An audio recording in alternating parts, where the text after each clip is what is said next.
Hi, my name is Elizabeth Wagner and I'm a hand weaver and a textile designer. Welcome to my channel, Illumination. I've designed these videos to take you as a beginning weaver through all the steps of weaving from the very beginning to the end of a project so that you can become familiar with your loom, how it works, and how to get it ready, warp the loom, and complete a project. So let's get started learning about the parts of your loom. This is my loom. It's a large floor loom and it's got 4 harnesses or shafts. You may have more shafts on your loom, but if you have a floor loom it's probably very similar to this type of a setup. Where I'm sitting is the front of the loom. And this is where the warp comes in and is woven into the cloth.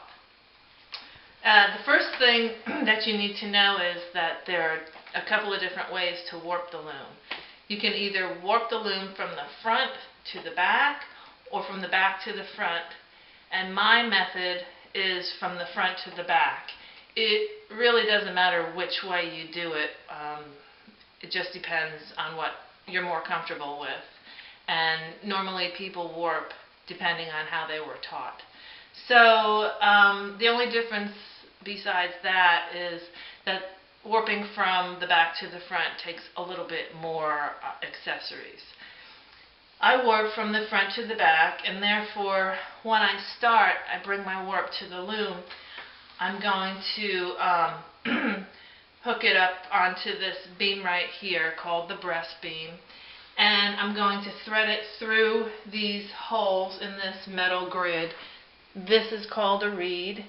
I put the yarn through each one of these little slots, and then it'll go to the back of the loom and get tied on the back. So basically, the first thing you need to know is that this piece of equipment right here, the reed, is usually made out of metal, and it has a lot of different holes in it. And each hole will take 1 or 2 pieces of yarn like this. It'll go through the front, through the back, and then through the harnesses and tied onto the back beam. The reed has different sizes of holes. So this reed has 6 holes in 1 inch. The holes are called dents.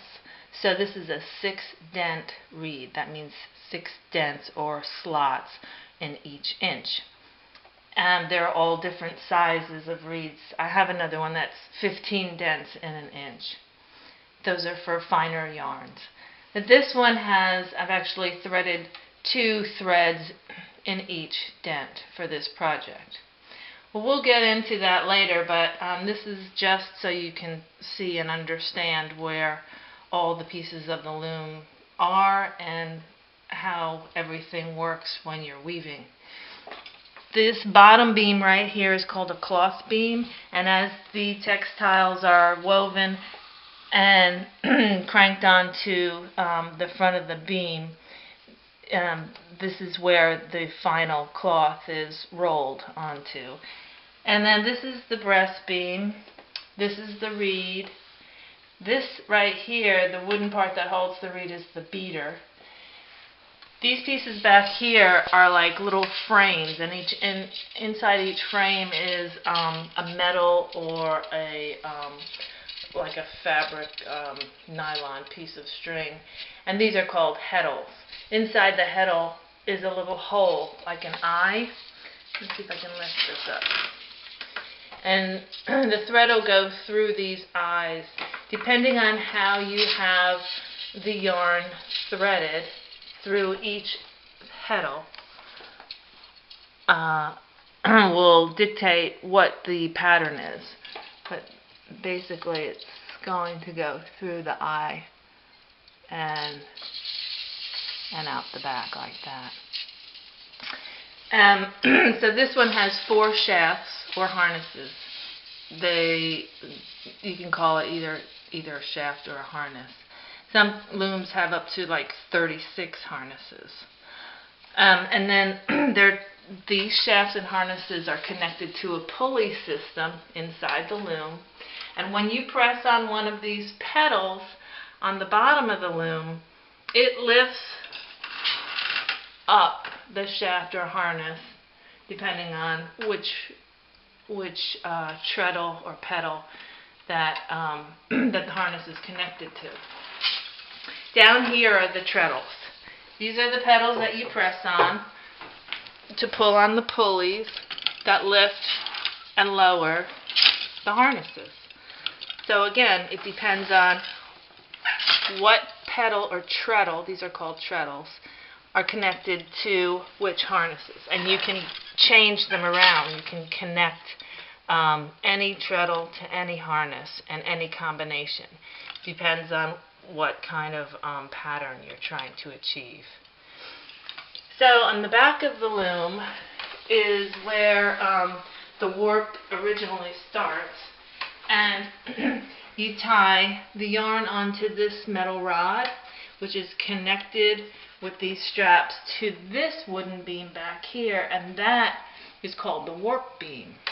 This is the back beam, so the warp is going to come up from this warp beam around the back beam, and it's going to continue through the heddles, and then it comes out the front of the loom where you weave.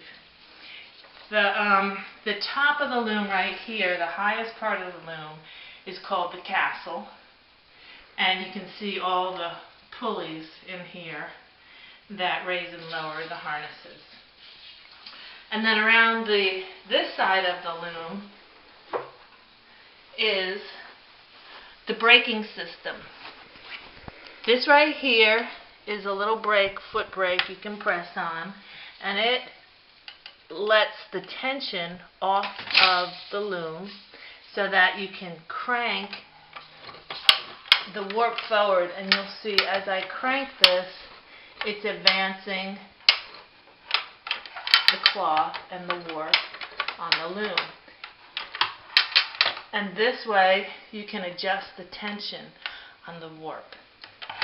And as you weave all the way up to closer and closer to the beater, you're going to need to let the tension off of the warp and advance the cloth so that you can start to weave again. And then back here is what you crank the warp onto the warp beam with. It's another part of the braking system.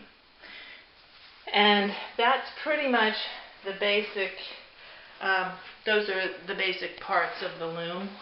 Like I said, every loom manufacturer makes things a little bit different, but these are the main parts. All looms have them. They might look a little bit different, but they all have something that functions the same as what I just showed you. So next time we'll go over the calculations that you'll need to do in order to make the project that you want to make. And then after that, we can start to measure the warp and get the warp onto the loom and then start to weave.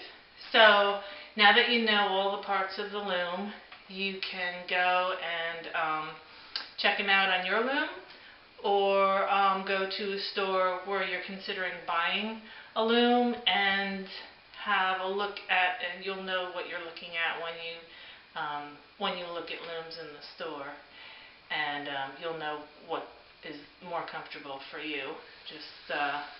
Just remember that they're all about the same. They might have minor variations. So I hope you enjoyed the latest installment of Illumination, and I'll see you next time when we get to plan out our project. Thank you. Bye.